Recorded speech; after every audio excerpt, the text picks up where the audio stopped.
नमस्कार, आप देख रहे हैं दिल्ली प्राइम और मैं हूं आपके साथ सपना शुक्ला। दिल्ली की पहचान है उसके बाजार, दिल्ली की पहचान है भीड़ भाड़ वाले इलाके। दिल्ली कभी नहीं रुकती थी, लेकिन 2 महीने के लॉकडाउन के दौरान उसे रुकना पड़ा क्योंकि उसे अपने दिल्ली वासियों की भी सुरक्षा करनी थी। लेकिन अब एक बार फिर से दिल्ली के बाजार गुलजार होते दिखाई दे रहे हैं। हालांकि उतनी भीड़ नजर नहीं आ रही है। तो अलग अलग मार्केट्स की तस्वीरें हम आपको इस बुलेटिन में दिखाएंगे, लेकिन एक नजर कोरोना टॉप 20 पर। देश भर में कोरोना का कहर है जारी। 24 घंटे में नया रिकॉर्ड 5611 नए केस आए सामने। देश भर में संक्रमितों का आंकड़ा 1,06,750 हुआ। अब तक 3,303 कोरोना से लोगों की गई जान। दिल्ली में लगातार मामलों में हो रहा है इजाफा। राजधानी में संक्रमितों का आंकड़ा बढ़कर 11,000 के पार पहुंचा। कुल डिस्चार्ज हुए 5192 मरीज। अब तक 176 लोगों की गई जान। दिल्ली सरकार ने सशस्त्र नियम के साथ दिल्ली की दुकानों को खोलने की दी इजाजत। ऑड इवन के तहत करीब 2 महीने बाद खुली दुकानें। दिल्ली के लाजपत नगर मार्केट में भी सभी ऑड नंबर की दुकानें खोली गई। हरियाणा में कोरोना के 993 मामले हो गए हैं, जिसमें से 648 लोग डिस्चार्ज हो चुके हैं, जबकि अभी तक 14 लोगों की जान गई। दिल्ली गुरुग्राम बॉर्डर पर पुलिस पर पथराव किया गया। दिल्ली से गुरुग्राम आने वाले लोगों को रोकने पर पुलिस पर यह पथराव हुआ। बताया जा रहा है कि नाके पर खड़ी पुलिस पर पथराव किया गया। पालम विहार इलाके का पूरा मामला। धर्मनगरी कुरुक्षेत्र में एक ही दिन में कोरोना के 6 पॉजिटिव मामले सामने आए हैं। कुरुक्षेत्र के सेक्टर 3 में एक कोरोना पॉजिटिव केस मिला है। प्रशासन इलाके को कंटेनमेंट जोन बनाकर सील कर चुका है। रोहतक जिले में एक और 20 वर्षीय युवक मिला कोरोना पॉजिटिव। महाराष्ट्र में कोरोना के सबसे ज्यादा मामले। संक्रमितों का आंकड़ा 37,000 के पार। राज्य में संक्रमण से 1300 से ज्यादा लोगों की गई जान। राजस्थान में बेलगाम हो रहा है कोरोना। करीब 5 दिन से प्रतिदिन 200 से ज्यादा पॉजिटिव मरीज सामने आ रहे हैं। प्रदेश में अब तक के सबसे ज्यादा मरीज सामने आए थे।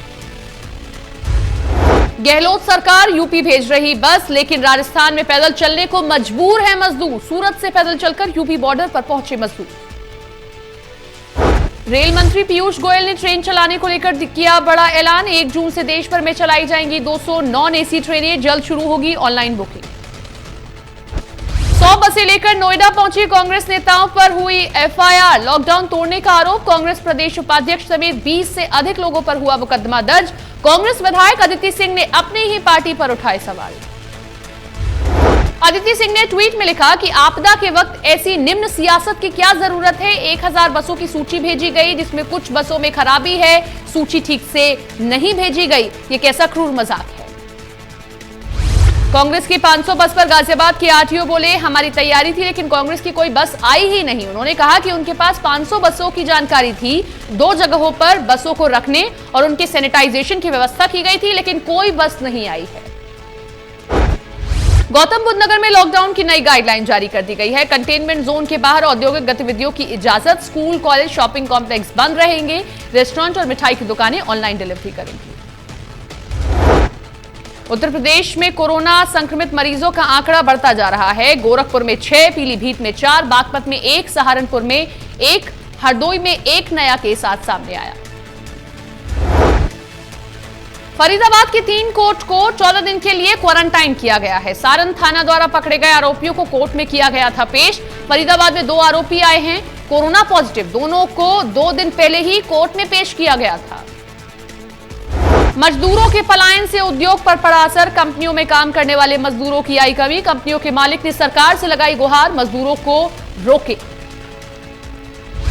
नागरिक उड्डयन मंत्री हरदीप सिंह पुरी ने दी जानकारी। देश में 25 मई से घरेलू उड़ानें होंगी शुरू। सभी एयरपोर्ट को दी गई सूचना। पिछले 2 महीनों से बंद है घरेलू उड़ान। ट्रंप ने फिर कहा, हाइड्रोक्सी क्लोरोक्विन कोरोना वायरस से बचाव का एक तरीका। मलेरिया की दवा हाइड्रोक्सी क्लोरोक्विन को लेकर अमेरिका में विरोध का दौर है जारी। साथ ही इसे लेकर कुछ विशेषज्ञों ने अमेरिका के राष्ट्रपति डोनाल्ड ट्रंप की भी आलोचना की है। दुनिया भर में महामारी कोरोना का कहर जारी है। इस वायरस से मरने वालों की संख्या 3,24,000 से ज्यादा हो गई है।